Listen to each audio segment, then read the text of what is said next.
राज्य क्या साधु सन्यासी और कथावाचकों के मंच पर नेताओं का आना उचित है? देखिए, राजपीठ और व्यासपीठ दोनों एक दूसरे के पूरक हैं। व्यासपीठ जो परंपरा और जो संकेत करे, उसमें यदि राजपीठ के लोग सुधार के लिए अपने जीवन में आत्मसात करने के लिए आते हैं तो कोई बुराई नहीं है। हम जिस सनातन धर्म व्यासपीठ की परंपरा में बैठते हैं, उस व्यासपीठ से बिगड़े को भी गले लगाने की क्षमता रखते हैं। फिर राजनेताओं की तो बात अलग है।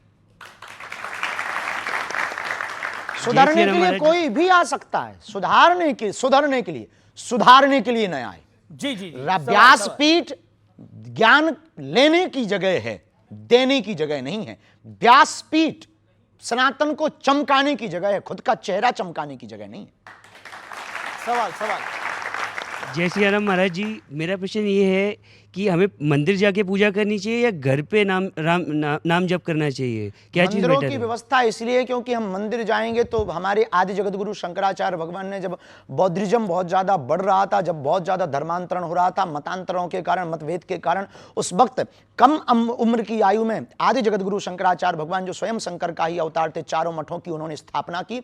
मंदिरों की स्थापना करने के पीछे एकमात्र ध्येय यह था कि भगवान तो मन मंदिर में बैठा है, लेकिन यह भव्य मंदिर इसलिए बनाकर के मठ की स्थापना की कि हिंदू यहां आकर के विचार करे और अपने सनातन को बचाने के लिए एकता करे और एकजुटता में आवे। इसलिए मंदिरों में शांति, हवा सब जगह है, लेकिन जब भी आपको धूप या गर्मी लगे तब पंखा के नीचे ही हवा लगती है। ऐसे ही परमात्मा सब जगह है।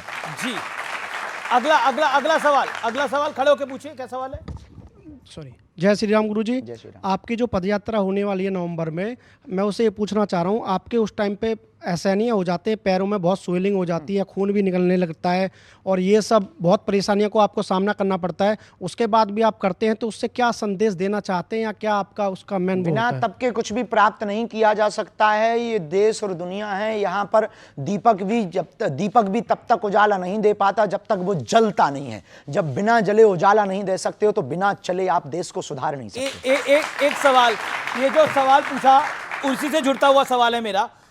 पैरों में छाले हो जाते हैं, पैरों में से खून निकलता है, मिलता क्या है बदले में?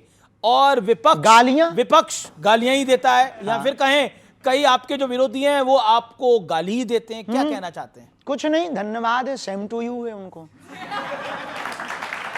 अच्छा, एक आप पर आरोप है, आरोपों की झड़ी लग रही है, सवाल ले लेते हैं। क्या सवाल है आपका, बोलिए। सर, छत्तीसगढ़ बस्तर का हूँ सर। बहुत अच्छी जगह है सर, सवाल ये है कि धर्मांतरण को लेकर जो बस्तर में भोले भाले आदिवासी जो धर्मांतरण का शिकार हो रहे हैं, उसके लिए आपकी योजना क्या है सर? क्योंकि हर दूसरे दिन यात्राएं हम कर ही रहे हैं, भविष्य में छत्तीसगढ़ में रथ यात्रा करेंगे और उसकी योजना सिर्फ यही है कि हिंदू को स्वयं जगना पड़ेगा। एक अकेला धीरेन्द्र कृष्ण शास्त्री की जिम्मेदारी नहीं है भारत को हिंदू राष्ट्र बनाने की, हॉस्पिटल बनाने की या धर्मांतरण रोकने की। इस देश के प्रत्येक व्यक्ति को बाबा बागेश्वर बनना पड़ेगा, तभी भारत हिंदू राष्ट्र होगा।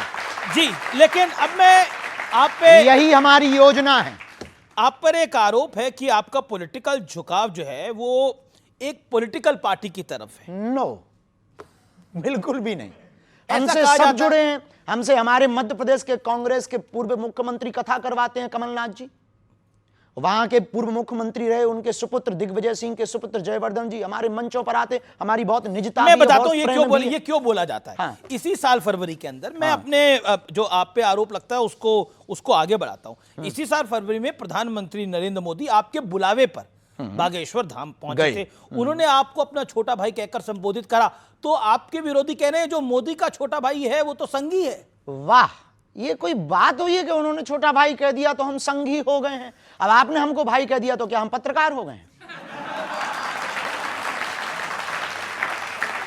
ये आरोप वाले भी ना बिना खुजली के आदमी हैं।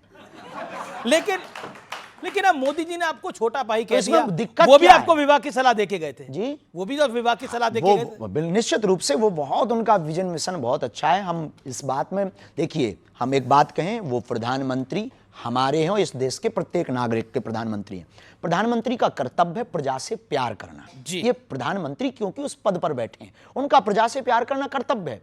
और हमारा एक पीठ के पीठाधीश्वर होने के नाते, एक सनातन के सिपाही होने के नाते हमारा कर्तव्य है आमंत्रण देना। हमने सबको आमंत्रण दिया और आपके मंच से हम फिर कहना चाहते कि 2026 में 15 फरवरी को फिर से 300 मातृ पितृहीन हम बेटियों का विवाह करवा रहे। यदि किसी पार्टी के नेता के अंदर भाव जगे, हमारी प्रार्थना है सपा, बसपा, कांग्रेस, बीजेपी और निर्दलीय जितने दल हैं उन सब से प्रार्थना है, उनके चीफों से प्रार्थना है, यदि आपके अंदर भाव जगे हमारा आमंत्रण स्वीकार करें।